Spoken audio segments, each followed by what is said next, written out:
Mi hijo trajo 4 hombres dentro de mi casa.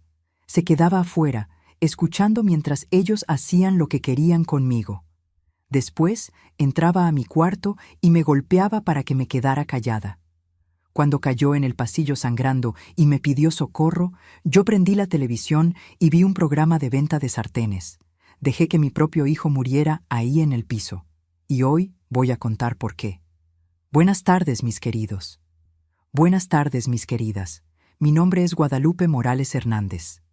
Tengo 74 años de edad y vivo aquí, en Aguascalientes, en una casita de ladrillo aparente con portón de fierro, en una calle de tierra que cuando llueve se vuelve un lodazal tremendo.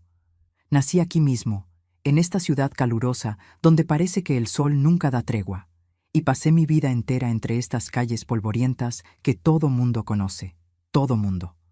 Estoy aquí ahora en mi cochera remodelada, sentada en una silla de plástico blanca, con una maceta de sábila a mi lado que la vecina me regaló. Esta cochera aquí, mis amores, era el lugar más feo y oscuro de esta casa.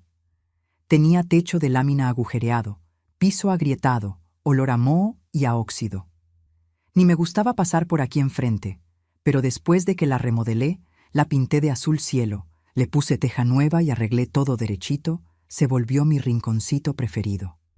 Es aquí donde me siento por las tardes a tomar el aire, mirar el patio y agradecer por cada día que Dios me da de vida en paz. ¿Saben por qué remodelé primero esta cochera? Porque fue aquí, justo aquí donde estoy sentada ahora, que mi vida cambió completamente. Fue en este piso de cemento que todo terminó. Y cuando digo todo, es todo. Pero eso se los voy a contar derechito en un ratito. Hoy en día, mi rutina es bien tranquilita, gracias a Dios. Me levanto tempranito, hago mi café bien cargado, como me gusta, como unos chilaquiles con queso fresco que compro en el mercado con la doña Consuelo, y después vengo aquí a la cochera a sentarme un ratito antes de que el sol caliente demasiado. A veces me quedo nomás viendo a los pajaritos en el patio, oyendo el ruido de la calle, viendo a los niños de la vecina jugando del otro lado de la barda. Cosas simples, cosas buenas, cosas que antes no podía hacer. Por la tarde, cuando el calor da una aliviada, pongo una silla allá en el portal de enfrente y me quedo platicando con la doña Socorro, mi vecina, que es mi amiga de verdad, de esas que Dios pone en la vida de uno para no dejarnos caer. Tomamos café, comemos pan dulce que yo hago, hablamos de la novela, de la vida, nos reímos de tonterías. Parece poca cosa, pero para quien pasó lo que yo pasé, cada risita de esas vale oro. Empecé a sentarme aquí en esta cochera remodelada hace unos 2 años cuando terminé la obra. Antes no podía ni ver este rincón de la casa. Temblaba nomás de pasar cerca. Pero entonces pensé, ¿vas a dejar que este lugar te domine el resto de tu vida o lo vas a transformar en algo tuyo? Entonces junté un dinerito de la pensión, llamé a un albañil y remodelé todo.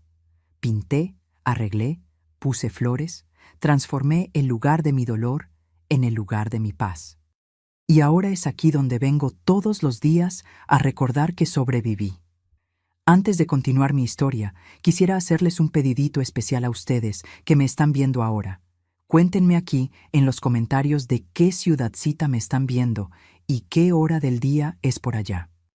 ¿Me están viendo en la mañanita, temprano, tomando café, por la tarde después de comer o en la noche antes de dormir? Me encanta saber de dónde son y en qué momento del día paran para oír a esta viejita contar sus historias. Y si todavía no te has suscrito al canal, dale al botoncito rojo, activa la campanita y deja tu like. Eso ayuda muchísimo a esparcir estas historias para más gente que necesita oírlas. Cuéntenme en los comentarios, ¿sí? Vamos a hacer una cadena de cariño aquí. Ahora, mis queridos, les voy a contar una historia que es difícil de hablar. Es sobre mi hijo, sobre lo que me hizo durante 15 años y sobre la noche que cayó justo aquí en este piso, sangrando, pidiéndome socorro. Y yo no hice nada, absolutamente nada. Pero para que entiendan por qué, necesito regresar al principio. Necesito contar quién era yo antes de que todo esto pasara. Nací en 1951, aquí mismo en Aguascalientes, en una casa bien más humilde que esta donde vivo ahora. Era una casita de adobe, piso de tierra apisonada, sin cielo raso, sin nada. Mi papá, don Rodolfo Morales, era albañil. Hombre callado, serio, de pocas palabras, pero de palabra firme. No era cariñoso, no. Ya saben cómo era el hombre de aquel tiempo. Pero era trabajador honesto, ponía comida en la mesa todos los días y nunca levantó la mano a ninguno de nosotros. Eso ya era mucho en aquella época. Mi mamá, doña Guadalupe, era costurera. Tomaba ropa de fuera para coser. Trabajaba en aquella máquina Singer antigua de pedal que hacía un ruido rítmico toda la noche. Me encantaba dormir oyendo ese ruido. Parecía una canción de cuna. Mi mamá era chaparrita, delgadita, pero tenía una fuerza que impresionaba. Fuerza de mujer que nunca se rinde. Éramos 3 hermanos. Yo era la mayor. Después venía mi hermano Miguel, 3 años menor que yo, que ahora vive en la Ciudad de México y casi no nos hablamos. Y la más chica era Angélica, 6 años menor, que falleció de parto en 1998 con solo 41 años. Dejó un niño chiquito que fue criado por la familia del papá. Nuestra niñez era pobre, pero no era infeliz, mis queridos. Jugábamos en la calle de tierra, volábamos papalotes hechos de papel de China y varitas, jugábamos a la pelota, hacíamos muñecas con hojas de elote. Angélica y yo recogíamos flores de papel para hacer coronas, jugábamos a que éramos princesas, cosas de niños. Comíamos lo que había, arroz, frijoles, tortillas, a veces un pedazo de cecina cuando mi papá podía comprar. El domingo, mi mamá hacía unos frijoles charros con queso Oaxaca derretido, que era una delicia. Cuando tenía como 8 años, mi papá construyó un cuartito más en la casa, 2 recamaritas pequeñas, una para nosotras las niñas, otra para mis papás y Miguel. Antes todos dormíamos juntos en la sala. Tener cuarto aparte fue una fiesta. Angélica y yo nos pusimos tan felices que pasamos la noche despiertas platicando hasta que mi mamá nos mandó a callar la boca y dormir. Fui a la escuela hasta 4º año, escuela pública aquí cerca. La maestra doña Rosalía, una señora gordita de vestido floreado, que nos pegaba en la mano con regla cuando nos equivocábamos en las cuentas. Me gustaba estudiar. Era buena para leer, pero no era buena para las matemáticas. Dejé de estudiar porque tenía que ayudar a mi mamá con la costura. Aprendí a coser ahí mismo a los 10 años, sentada en aquella Singer, haciendo dobladillos, pegando botones, cosas simples. Los domingos íbamos a misa a la iglesia de San Antonio, allá en el centro. Mi mamá hacía cuestión, nos ponía el vestido menos roto, nos amarraba el pelo con listones y nos íbamos caminando por las calles de tierra hasta la iglesia. Después de misa, si había dinero, mi papá nos compraba una bolsita de cocadas para repartir. Yo guardaba mi parte para comerla despacito, la hacía durar toda la semana. Mi vida de niña fue así, simple, tranquila. Había dificultades, las había. Pasábamos apuros, faltaba dinero, a veces faltaba comida a fin de mes, pero había amor, había unión, había respeto. Mi papá nunca fue cariñoso, pero nunca fue violento. Mi mamá era dura, exigente, pero era justa. Y nosotros 3 hermanos, a pesar de las peleas de niños, nos protegíamos.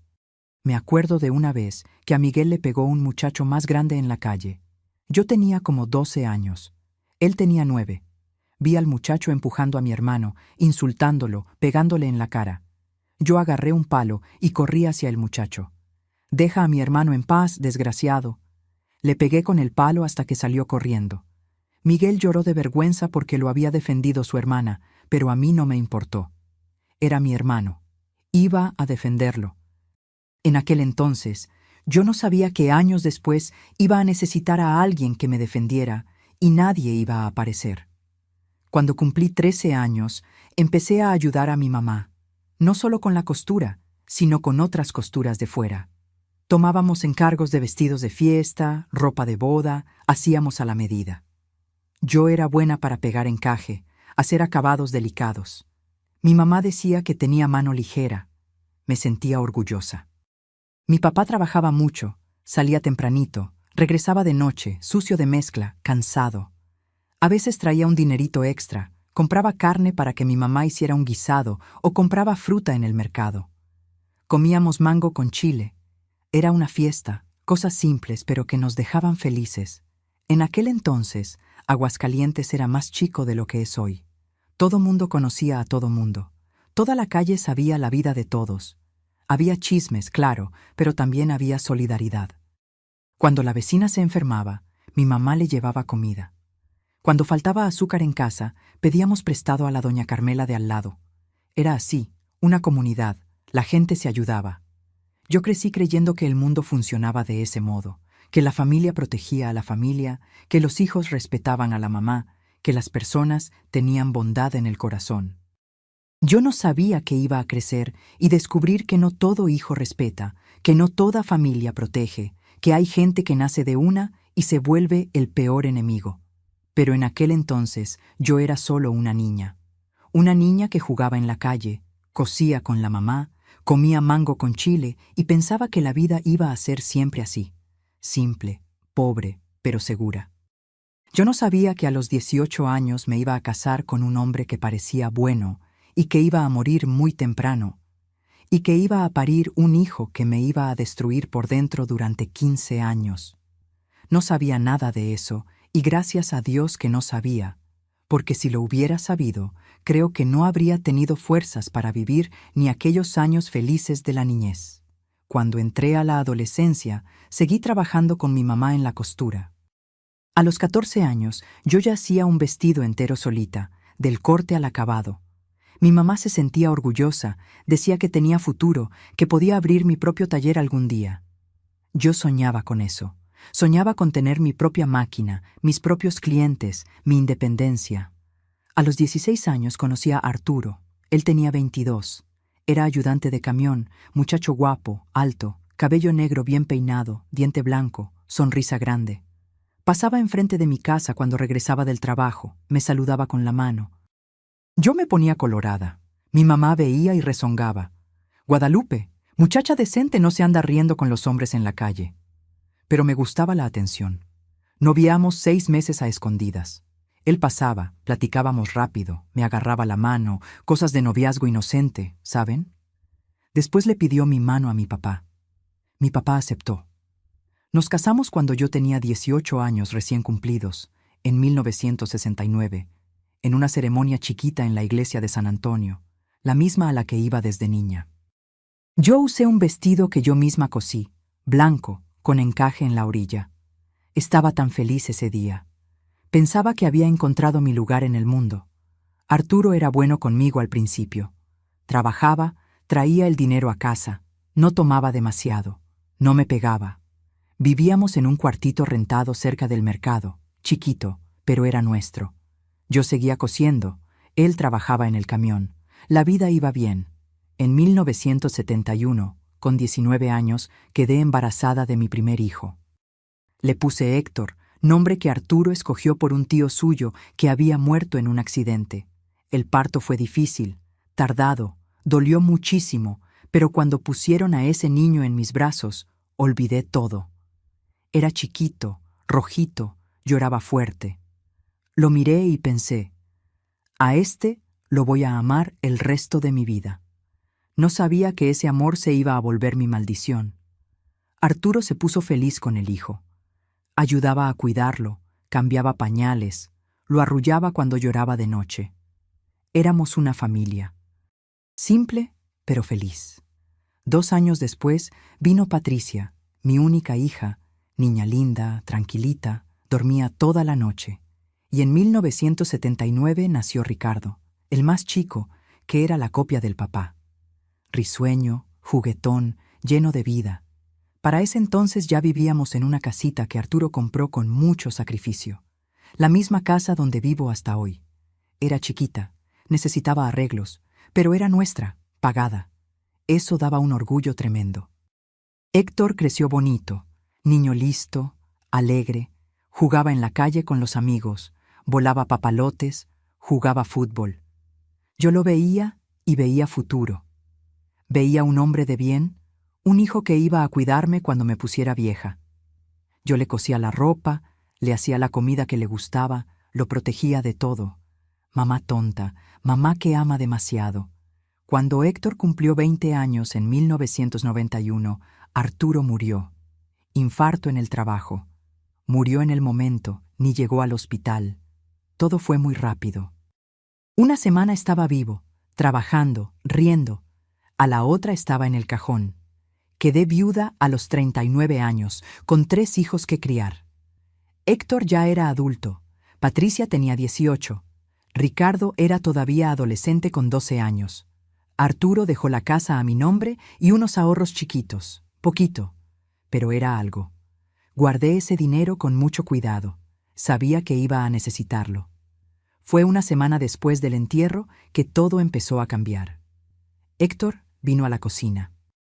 Yo estaba haciendo café, todavía de luto, con los ojos hinchados de tanto llorar. Se sentó en la mesa y preguntó, «Mamá, ¿cuánto dejó mi papá de dinero?» Lo miré, me extrañó la pregunta. «¿Por qué quieres saber, mijo? Nomás quiero saber cuánto fue». «No es de tu incumbencia, Héctor. Ese dinero es para emergencias, para si lo llegamos a necesitar». Se levantó de la silla, vino cerca de mí y vi algo en sus ojos que nunca había visto antes. Algo frío, vacío. ¿No es de mi incumbencia? Yo soy su hijo, tengo derecho. Héctor, tu papá dejó ese dinero para la familia. No es para que lo andes gastando en tonterías. Fue ahí que me dio la primera cachetada con la mano abierta. El ruido resonó en la cocina. Me quedé parada, agarrándome la cara, sin creerlo. Mi hijo, el niño que parí, que amamanté, que crié, acababa de pegarme. Miró su propia mano, me miró a mí y dijo, «Perdón, mamá», me exalté. Debí haberlo corrido de la casa en ese momento. Debí haber llamado a la policía, debí haber hecho algo, pero lo perdoné porque mamá perdona, porque pensé que era el dolor de la pérdida del papá, porque era tonta, porque lo amaba demasiado. Ese fue mi primer error, el error más grande de mi vida. En los meses siguientes, Héctor cambió completamente. Dejó de buscar trabajo. Se levantaba tarde, se quedaba en el cuarto, salía a la calle, regresaba de madrugada. No contribuía con nada en la casa. Yo pagaba todo solita con la pensión que recibía de Arturo. Comida, luz, agua, todo. Patricia trató de hablar con él. «Héctor, necesitas trabajar. Mamá no puede mantenerte el resto de tu vida». Él le mandó que se callara la boca. Dijo que ella no mandaba nada. Patricia le tuvo miedo. Vi el miedo en los ojos de mi hija, pero no hice nada. Pensé que iba a pasar. En 1995, Patricia se casó y se fue a Guadalajara con el marido. Antes de irse, me llamó al cuarto y me dijo, «Mamá, salte de esta casa. Ven a vivir conmigo a Guadalajara. Ese muchacho se está poniendo peligroso». La miré y le dije, «Es mi hijo, Patricia. No voy a abandonar a mi hijo». Ella movió la cabeza, me abrazó y se fue. Ricardo también salió de casa temprano, se casó, se fue a vivir a Puebla. Quedamos Héctor y yo, solos en esa casa, él en el cuartito del fondo que yo construí con mucho sacrificio para que tuviera privacidad. Yo en el cuarto de enfrente. 2 vidas separadas bajo el mismo techo. Fue en esa época, cuando yo tenía unos 45 años y Héctor tenía 25, que empezó a adueñarse de mi vida de verdad. Me había pensionado por invalidez, problema en la rodilla, artritis que dolía muchísimo, casi no podía caminar. La pensión era un salario mínimo, poco, pero era mía. Era todo lo que tenía. Cada día 5 del mes, cuando caía el pago, Héctor aparecía. Al principio pedía, «Mamá, préstame 2,000 pesos, te los devuelvo la semana que viene». Yo se los daba. Nunca los devolvía. Después dejó de pedir.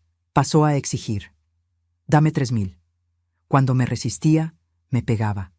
Solo en el cuerpo, en las costillas, en los brazos, nunca más en la cara, porque en la cara la gente ve. Él había aprendido. En pocos meses había tomado el control total. Agarraba mi tarjeta, sabía mi contraseña, iba al banco, sacaba todo, me daba 1,000 pesos para el mes entero. 1,000 pesos, mis queridos, para comida, medicina, todo. Empecé a pasar hambre. Hambre de verdad, de abrir el refrigerador y no tener nada, de comer arroz con sal en la comida y repetirlo en la cena. Adelgacé. Las vecinas preguntaban si estaba enferma. Yo mentía. Decía que estaba a dieta. Mientras tanto, Héctor comía bien. Traía bolsas de restaurante, pizza, hamburguesas, cerveza. Comía en su cuartito con la puerta cerrada. El olor de la comida entraba a la casa. Yo sentía el olor mientras comía mi arroz solo. Una vez fui a pedirle un pedazo de su pizza. Estaba mareada de hambre. Toqué la puerta. Abrió, me miró, agarró el último pedazo, me miró a los ojos y se lo metió a la boca. Masticó despacio, tragó, me cerró la puerta en la cara. Regresé a mi cuarto y me acosté sin cenar otra vez. Y fue esa noche, acostada en la cama, con hambre, con dolor, con vergüenza, que entendí. Mi hijo no me amaba. Tal vez nunca me amó. Yo era solo una fuente de dinero para él, un objeto, una cosa. Y lo peor todavía estaba por venir. Los años fueron pasando y la situación fue empeorando. Héctor no era solo violento, era cruel. Tenía placer en verme sufrir. Me di cuenta de eso cuando empezó a hacer cosas que no tenían necesidad alguna, solo para lastimarme, como esconder comida. Yo compraba un paquete de galletas con lo poquito que me daba, lo escondía en la alacena y cuando iba a comer, el paquete estaba vacío. Él se había comido todo y había dejado el paquete vacío ahí nomás para que yo lo encontrara. O entonces compraba carne, la asaba, se la comía toda y dejaba los huesos encima del fregadero. El olor de la carne se quedaba en la casa. Yo me quedaba con agua en la boca, mirando los huesos, sabiendo que lo había hecho a propósito. Hubo una época que me desmayé. La primera vez fue en la mañana temprano. Me levanté de la cama, sentí la cabeza dar vueltas y caí.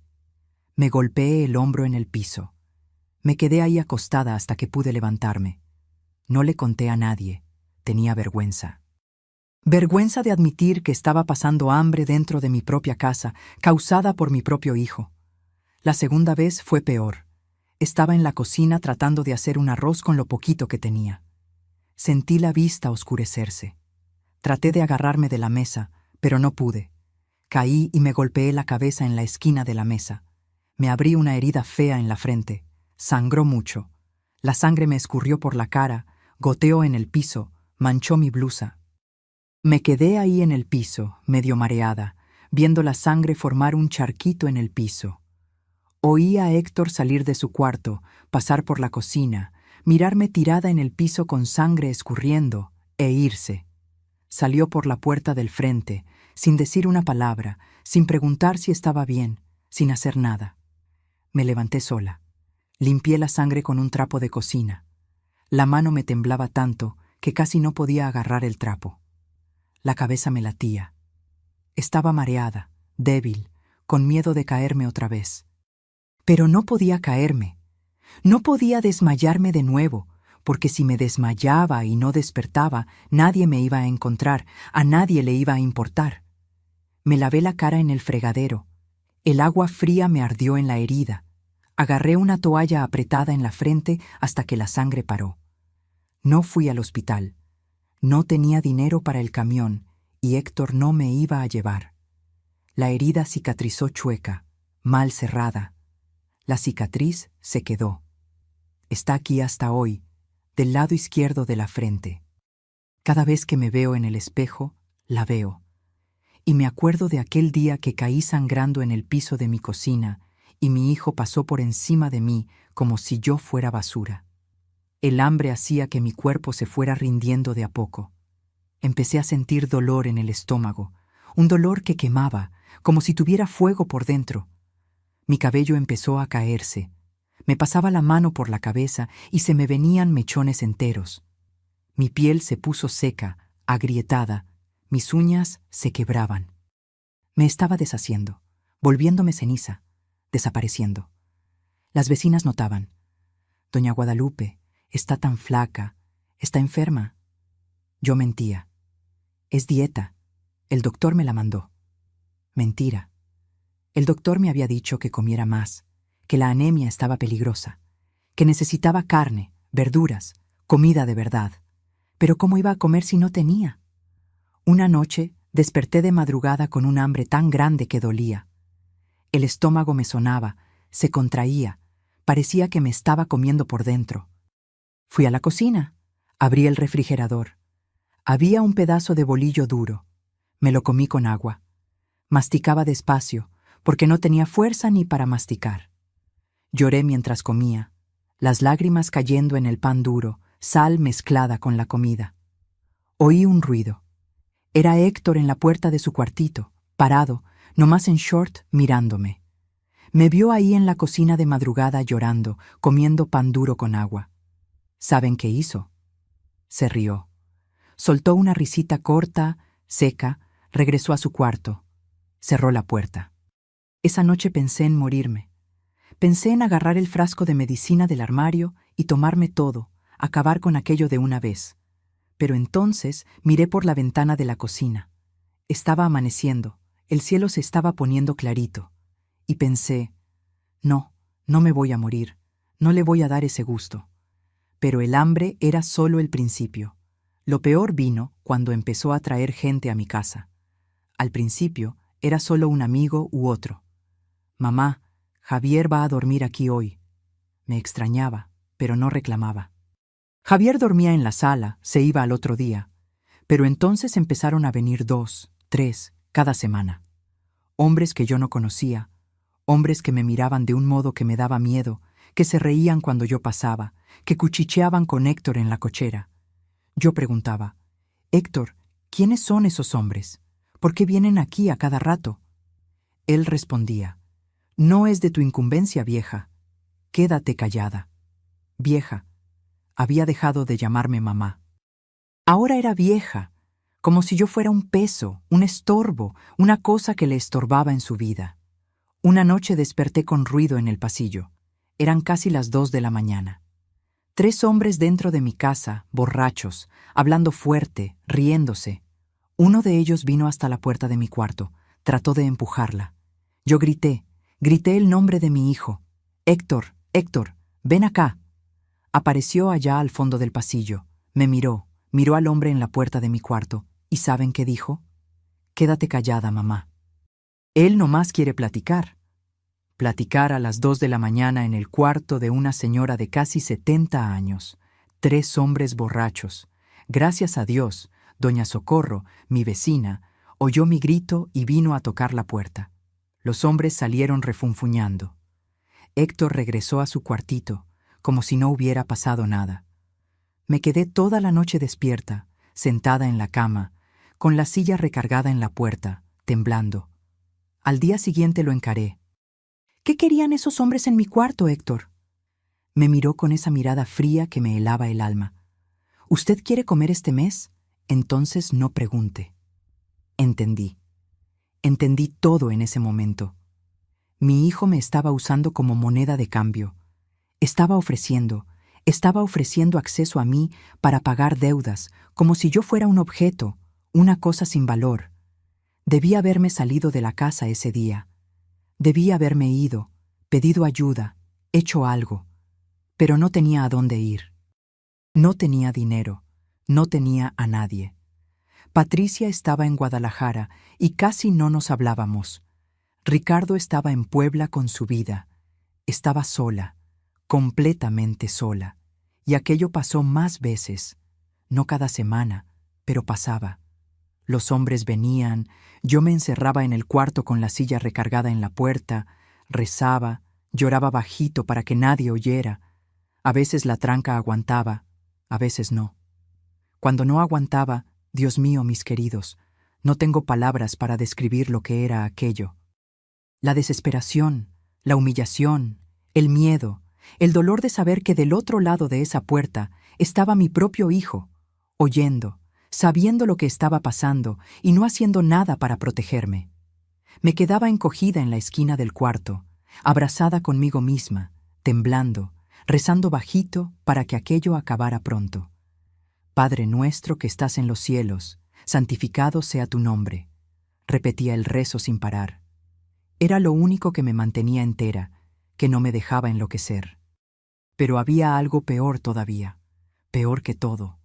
Cuando los hombres se iban, yo pensaba que había acabado, que podía respirar, que podía llorar en paz, pero no, porque entonces Héctor entraba a mi cuarto, no para ver si estaba bien, no para consolarme, no para pedirme perdón. Entraba furioso. «Deja de hacer ruido, vieja. Los vecinos van a oír. ¿Quieres que todo mundo sepa? Quédate callada». Y me pegaba. Me daba puñetazos en el cuerpo, me pateaba. Una vez me arrastró por el pelo por el piso del cuarto.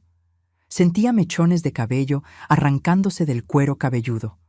El dolor era tanto que no podía ni gritar. Nomás gemía bajito mientras me arrastraba. «Quédate callada, quédate callada. Si gritas otra vez, te mato. Te mato, vieja. ¿Entendiste?» Después de todo lo que ya había pasado, él todavía entraba y hacía peor, porque los otros hombres lastimaban mi cuerpo, pero mi hijo lastimaba mi alma.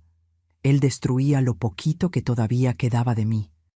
Hubo una noche que ya no aguanté más. Me quedé de rodillas en el piso de mi propio cuarto, agarrándole la orilla del pantalón, implorando. Las lágrimas caían en el piso. Mi voz salía débil, quebrada. «Héctor, por el amor de Dios, no dejes que vuelvan. Te lo suplico. Yo soy tu mamá. Yo te di la vida. Te cargué dentro de mí. Te crié. Por favor, mijo, no me hagas esto más». ¿Saben qué hizo? Me pateó la mano. El pie me pegó fuerte en los dedos. El dolor me subió por el brazo. Caí de lado en el piso. Me miró ahí abajo, encogida, llorando, y dijo con una voz fría que nunca voy a olvidar: «Tú me diste la vida, entonces ahora me debes. Todo lo que hago contigo es cobro. Me debes. ¿Entendiste? Me debes. Cobro. Como si yo debiera algo por haberlo parido, por haberlo criado, por haberlo amado. Como si ser mamá fuera una deuda que tenía que pagar con mi propio cuerpo, con mi dignidad, con mi vida». Me quedé en el piso. No me levanté. Me quedé ahí acostada en el piso frío, mirando al techo, viendo la luz débil del pasillo entrando por la rendija de la puerta, y pensé: ¿voy a morir aquí? ¿Voy a morir en esta casa, en manos de este hombre que salió de dentro de mí? Y nadie va a saber, a nadie le va a importar. Me van a encontrar podrida aquí en el piso y van a decir que fue de vieja, de enfermedad. Nadie va a saber lo que él hizo. Me quedé ahí en el piso hasta que amaneció. Cuando el sol empezó a entrar por la ventana, me levanté. La espalda me dolía, las rodillas me dolían, todo me dolía, pero me levanté porque todavía no era hora de morir. Todavía no. Doña Socorro era la única persona que todavía se me acercaba. Me veía los moretones cuando salía al patio. Me veía adelgazar cada día más. Oía los gritos de noche. Una vez me paró en el portón, me agarró el brazo con fuerza y me dijo, mirándome bien a los ojos: «Guadalupe, esto no puede seguir. Necesitas denunciar, necesitas pedir ayuda. Por el amor de Dios, ese hombre te va a matar». La miré con ojos cansados, ojos muertos. ¿Denunciar, Socorro? ¿Ir a la delegación y decir qué? ¿Que mi hijo me pega, que me roba, que trae hombres a mi casa? Yo soy una vieja gorda con artritis que casi no puede caminar. ¿Quién me va a creer? Y si se entera que fui, me mata, Socorro. Me mata de verdad, y yo lo sé. Socorro se quedó callada porque sabía que era verdad. En esta ciudad, en esta calle, en este país, hijo que le pega a su mamá es problema de familia. La policía va, platica y se va. Y el hijo se queda y la mamá recibe más golpes por haberse atrevido a contar. Pero Socorro no me abandonó. Empezó a traerme comida a escondidas. Pasaba por encima de la barda del patio cuando Héctor salía. Traía pan, fruta, comida. Yo comía llorando, no de tristeza, de vergüenza. Vergüenza profunda que quemaba por dentro. Vergüenza de depender de la caridad de la vecina, porque mi propio hijo, el hijo que yo crié, me dejaba pasar hambre. Y hay algo más que Socorro hizo y que yo solo descubrí después. Empezó a guardar pruebas sin que yo supiera. Sacaba fotos cuando veía a los hombres entrando por mi portón. Grababa audio con el celular cuando oía los gritos. Anotaba fechas, horarios, nombres de los hombres que ella reconocía. Todo en una libretita verde que guardaba debajo del colchón. Estaba haciendo esto porque sabía que algún día iba a necesitarse, me dijo después, agarrándome las manos. O tú ibas a denunciar o te ibas a morir. Y si te morías, yo quería que alguien supiera por qué. Quería que el mundo supiera lo que ese desgraciado te hizo.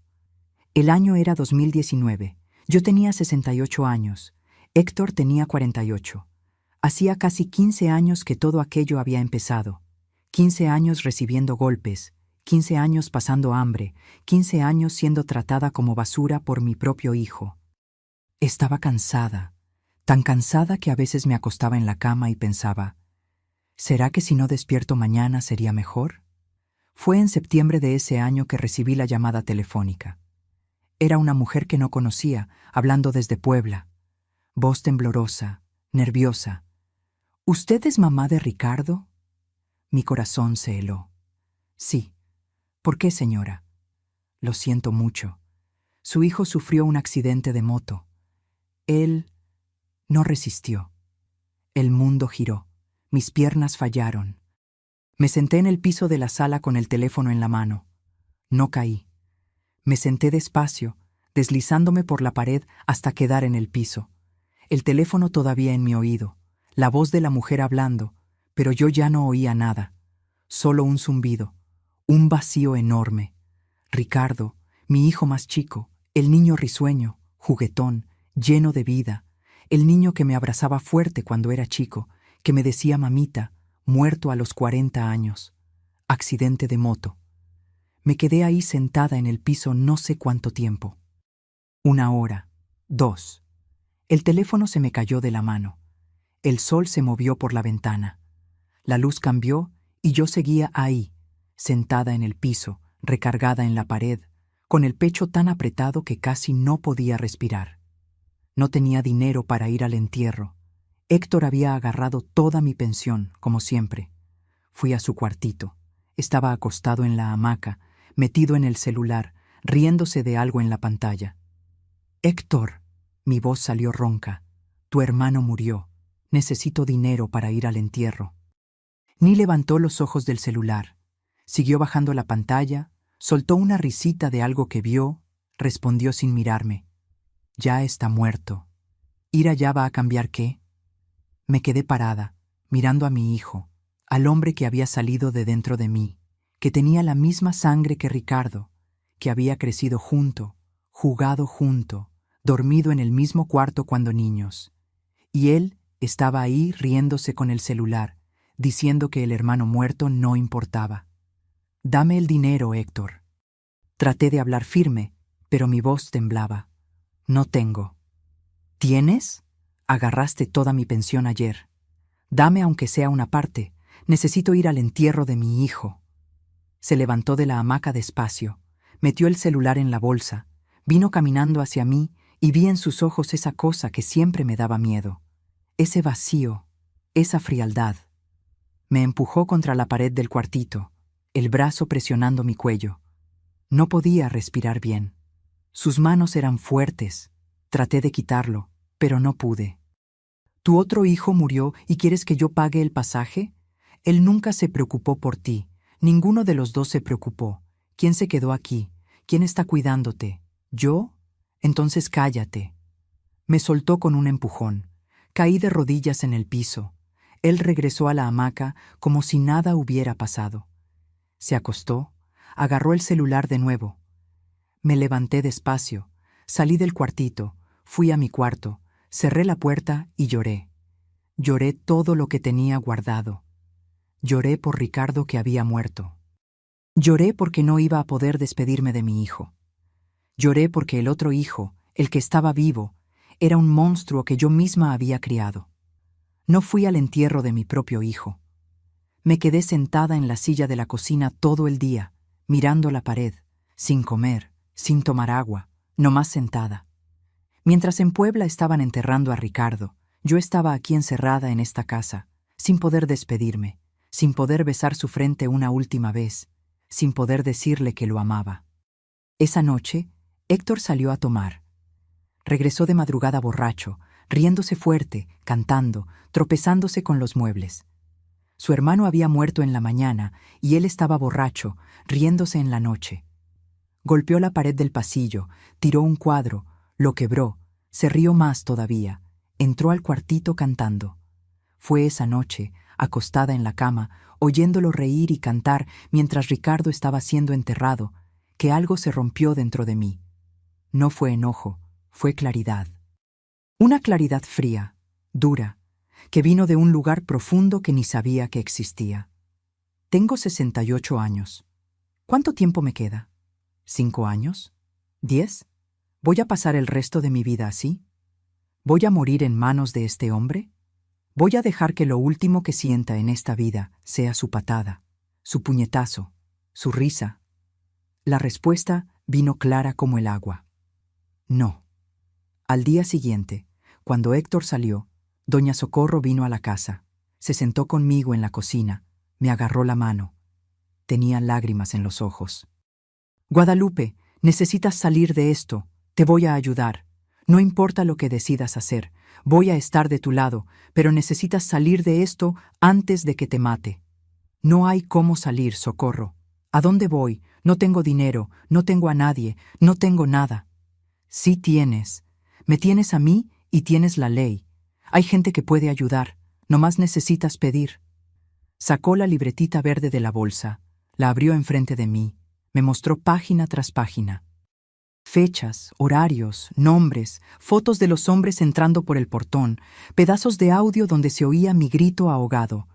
Miré todo aquello y las lágrimas cayeron. Pero no lloré de dolor.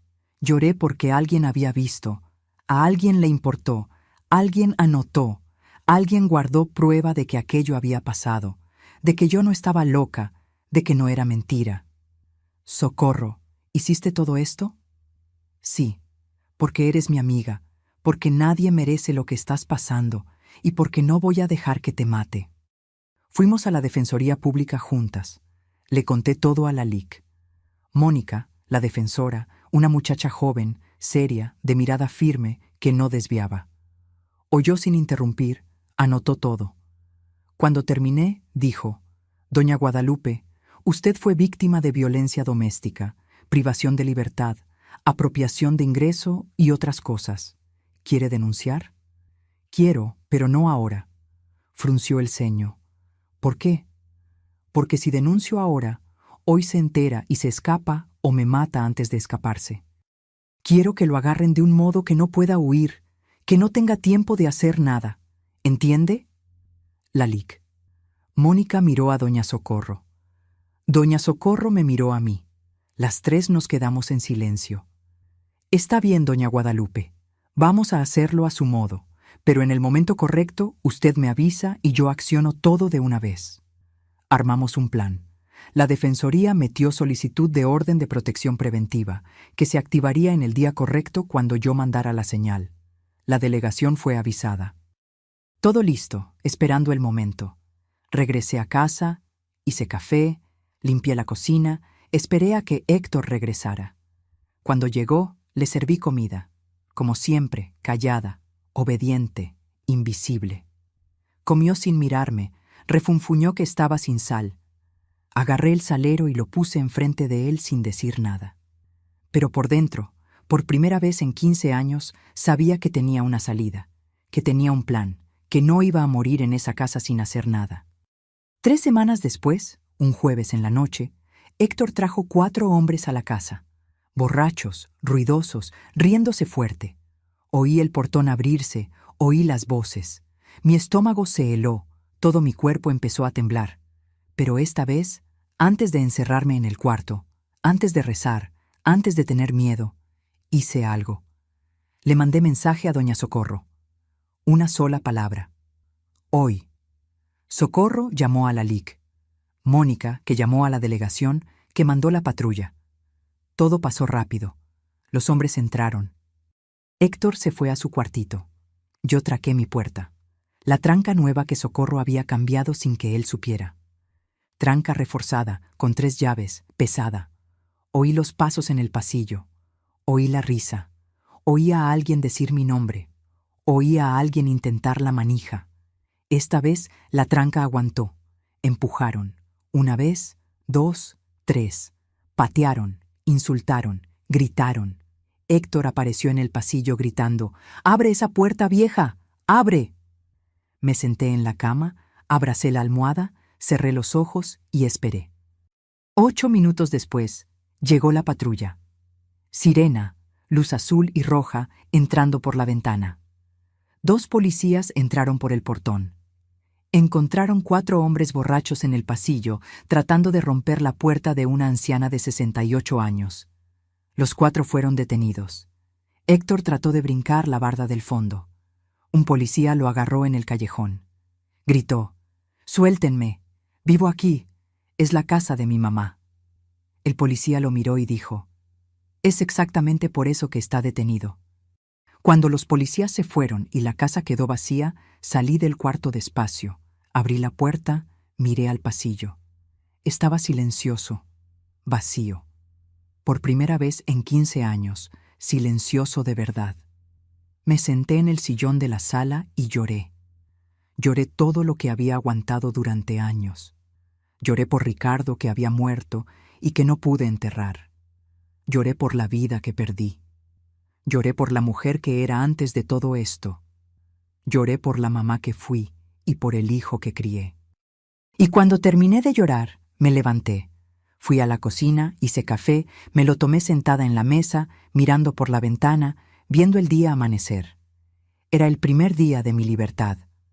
O al menos eso pensé. Héctor estuvo detenido 3 días, solo 3 días. Un amigo suyo, nunca supe cuál, pagó la fianza. Salió de la delegación furioso, borracho de rabia. Doña Socorro me llamó de madrugada. Su voz estaba temblando. «Guadalupe, salió. Viene para allá. Salte de la casa. Ven a mi casa ahora, por favor». Ay, pero no salí. No sé explicar por qué. Tal vez porque esa era mi casa. Tal vez porque estaba cansada de huir. Tal vez porque algo dentro de mí ya sabía que esa noche iba a ser la última. De un modo u otro. Eran las 2 de la mañana cuando oí el ruido del portón siendo pateado. ¡Bang! ¡Bang! ¡Bang! El metal aplastándose, doblándose. Después su voz gritando en la calle. «Vieja desgraciada, me denunciaste, llamaste a la policía. Te voy a matar hoy. ¿Me oíste? Te voy a matar». Me levanté de la cama, todo mi cuerpo temblando. El miedo regresó de golpe, como una cubeta de agua helada aventada encima de mí. Lo oí romper el portón, el ruido del fierro quebrándose. Lo oí entrar al patio pisando fuerte, patear la puerta del frente. La puerta se abrió. Él tenía llave. Entró a la casa gritando, quebrando cosas. Oí el ruido de vidrio quebrándose, de silla cayendo. Corrí al cuarto, traqué la puerta. La tranca nueva, la tranca que Socorro había puesto. Vino al pasillo, pateó mi puerta. 1 vez, 2, 3. La madera se rajó. Hizo un ruido alto, seco, pero no se abrió. Gritó una grosería, insultó todo lo que hay, golpeó la puerta con los puños, se fue a la cochera. Oí los pasos, lo oí revolviendo las herramientas. Regresó al pasillo, esta vez con la barreta, esa herramienta pesada de fierro que usaba para arreglar la moto. Metió la barreta en la rendija de la puerta. Hizo fuerza. La madera gimió, se rajó más. Oí el ruido de la tranca empezando a ceder, la madera astillándose. La puerta se abrió con un estallido. Yo estaba en la esquina del cuarto, detrás de la cama, temblando, agarrando el celular. Ya le había mandado mensaje a Socorro otra vez. Héctor entró. Los ojos rojos de odio, la boca echando espuma, la barreta en la mano levantada, la luz del pasillo detrás de él, haciendo una sombra enorme en la pared. «Dije que te iba a matar, vieja. Llegó la hora». Cerré los ojos, esperé el golpe, esperé el dolor, esperé el fin. Pero el golpe no vino. Oí un ruido raro, un ploft, como un resbalón, como pie perdiendo el equilibrio. Abrí los ojos. Héctor estaba cayendo de espaldas, en cámara lenta. El pie se le había resbalado en la chancla suya, que había dejado tirada ahí días antes cuando entró borracho y se fue directo al cuarto sin quitarse los pies. El cuerpo se fue para adelante, el cuerpo para atrás. Los brazos se abrieron tratando de agarrarse de algo, pero no había nada. Cayó de espaldas en el piso del pasillo. La cabeza pegó en el piso de cemento con un ruido seco, alto, hueco, que resonó por toda la casa. Un ruido que nunca voy a olvidar. La barreta voló de su mano, pegó en la pared, cayó en el piso con un sonido metálico. El cuerpo se quedó quieto, estirado en el piso, boca arriba. Salí de detrás de la cama, despacio, con miedo de que fuera truco, con miedo de que se levantara de repente. Pero no se levantó. Lo miré. Estaba boca arriba en el piso, los ojos abiertos, un hilito de sangre empezando a escurrir de atrás de la cabeza, formando un charquito pequeño y oscuro en el cemento. ¡Mamá! Su voz salió débil, ronca, asustada. ¡Mamá! ¡No puedo moverme! ¡Ayúdame! Estaba consciente. Los ojos se movían, la boca se movía, pero el resto del cuerpo no. No movía las piernas, no movía los brazos ni los dedos, solo los ojos y la boca.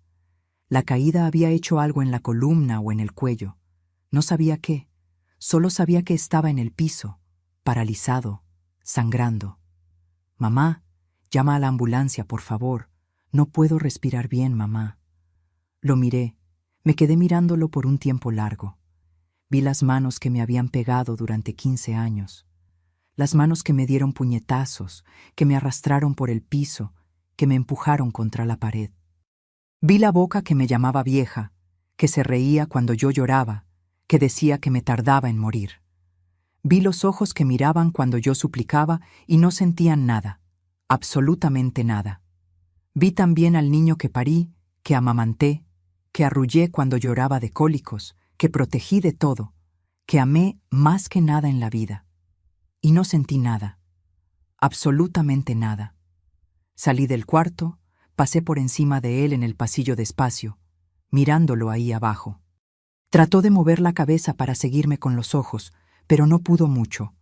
Fui a la sala, me senté en el sillón, agarré el control remoto y prendí la televisión. «Mamá, mamá, por el amor de Dios, estoy sangrando, no puedo respirar bien. ¡Mamá!», gritaba en el pasillo, la voz poniéndose más débil, más desesperada. Vi el programa de la madrugada, esos programas de vender productos. Sartén antiadherente con mango que no se calienta, colchón ortopédico con masajeador, cuchillo eléctrico que corta hasta piedra. El presentador gritaba las ofertas con voz animada. «Solo hoy, solo ahora, llame ya». Héctor gritaba en el pasillo pidiendo socorro. «Mamá, por favor, tengo miedo, no me quiero morir».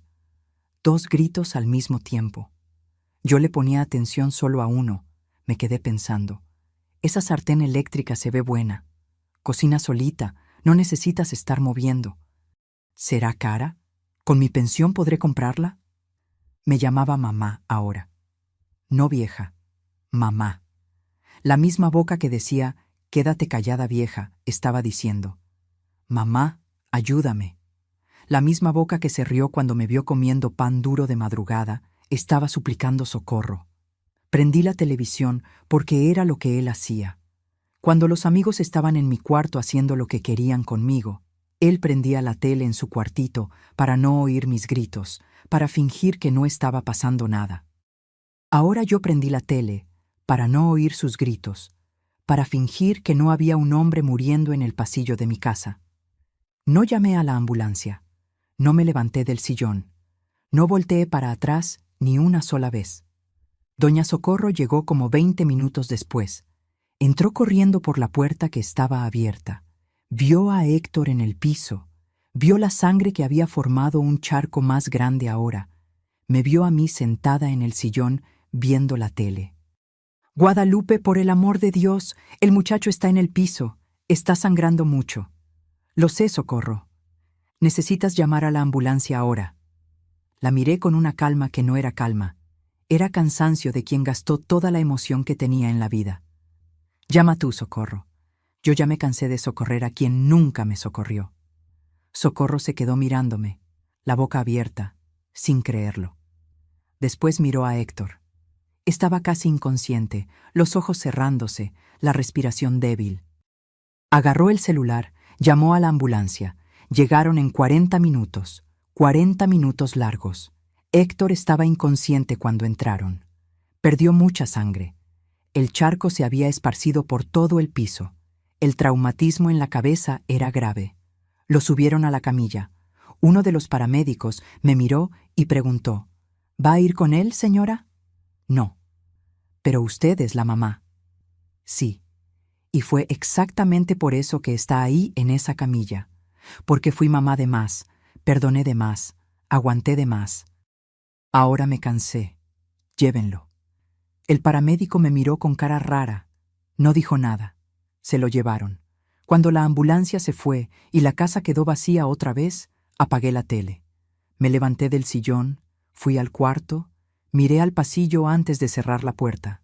Había sangre en el piso, mucha sangre. La mancha era grande, oscura, brillante. Cerré la puerta, me acosté en la cama y dormí. Por primera vez en 15 años, dormí toda la noche, sin despertarme a medianoche con miedo, sin oír pasos en el pasillo, sin temblar. Dormí en paz. Cuando desperté al otro día, el sol estaba entrando por la ventana. La casa estaba silenciosa. Fui a la cocina, hice café, me senté en la mesa, lo tomé despacio, mirando por la ventana. Después agarré la cubeta, el trapo, el jabón y limpié la sangre. Limpié esa sangre como si estuviera limpiando 15 años de dolor. Tallé el piso hasta que no quedó nada, hasta que el cemento quedó limpio otra vez, hasta que el agua de la cubeta se puso roja, oscura, espesa. Tiré el agua sucia en la coladera, lavé el trapo, guardé la cubeta y me senté en la silla del portal. Doña Socorro vino con café, se sentó a mi lado, no dijo nada. Nomás se quedó ahí conmigo. Y así fue como empezó mi vida nueva, con una mancha de sangre limpia del piso, con una silla en el portal, con una taza de café y con silencio. Silencio de verdad, por primera vez en 15 años. Héctor estuvo internado 11 días. Traumatismo cráneoencefálico grave. Se fracturó la base del cráneo en la caída. Estuvo en coma 3 días. Cuando despertó, no movía el lado izquierdo del cuerpo. El doctor dijo que tal vez recuperaría con fisioterapia. Tal vez no. Yo no lo visité ni un día. Ninguno. La enfermera llamó el segundo día. Doña Guadalupe, su hijo está preguntando por usted. Dígale que estoy ocupada. ¿Ocupada con qué, señora? Viendo televisión. El quinto día llamó del celular de otro paciente. Voz débil, arrastrada, con miedo. Mamá, la necesito aquí. Tengo miedo. Estoy solo. Respiré hondo, agarré el teléfono con fuerza y dije todo lo que había aguantado durante 15 años. ¿Me necesitabas cuando me dejabas con 1,000 pesos al mes y yo pasaba hambre? ¿Me necesitabas cuando traías a esos hombres a mi casa? ¿Me necesitabas cuando te quedabas afuera de la puerta oyendo lo que me hacían y después entrabas y me pegabas para que me quedara callada? Silencio del otro lado. Solo su respiración débil. Me llamabas vieja. Decías que no servía para nada, que me tardaba en morir, que querías la casa para ti. Ahora me llamas mamá porque estás en una cama de hospital sin poder moverte. Voy a cambiar, mamá. Lo juro, voy a cambiar. Héctor, pasé 15 años esperando que cambiaras. No cambiaste, empeoraste. Cada día que pasaba te ponías peor. Quien cambió fui yo. ¿Y sabes qué cambié? Dejé de tenerte lástima. Colgué y nunca más contesté. Mientras estuvo internado, la LIC, Mónica actuó rápido. Con la libretita verde de Socorro, los audios, las fotos, mi testimonio y los registros de la noche de la detención, armó el proceso completo. Héctor fue denunciado por violencia doméstica contra persona mayor, apropiación de beneficio de pensión, privación de libertad, lesiones corporales graves continuadas. Los 4 amigos fueron denunciados aparte. 2 de ellos, Javier y uno tal Raúl, hicieron acuerdo y confesaron. Confirmaron que Héctor ofrecía tiempo con su mamá a cambio de perdón de deudas. Confirmaron las noches, confirmaron los gritos, confirmaron que él se quedaba afuera esperando. Cuando la agente del Ministerio Público le preguntó a Javier, ¿no sentía nada? Era una anciana. Javier respondió, Héctor decía que ella dejaba, que le gustaba. La agente apagó la grabadora, salió de la sala y lloró en el pasillo. Después regresó y terminó la declaración. Héctor salió del hospital en silla de ruedas. No recuperó el movimiento de la pierna izquierda, cojeaba, arrastraba el pie, necesitaba muleta. El lado izquierdo de la cara se le quedó con un jalón, secuela del trauma que le dejó la cara chueca. Fue detenido el día que salió del hospital. Directo a la cárcel, sin pasar por la casa, sin ver a su mamá. Condenado a 12 años en régimen cerrado. El abogado trató de alegar que yo era negligente, que no llamé socorro la noche de la caída, que yo era cómplice de su propia lesión.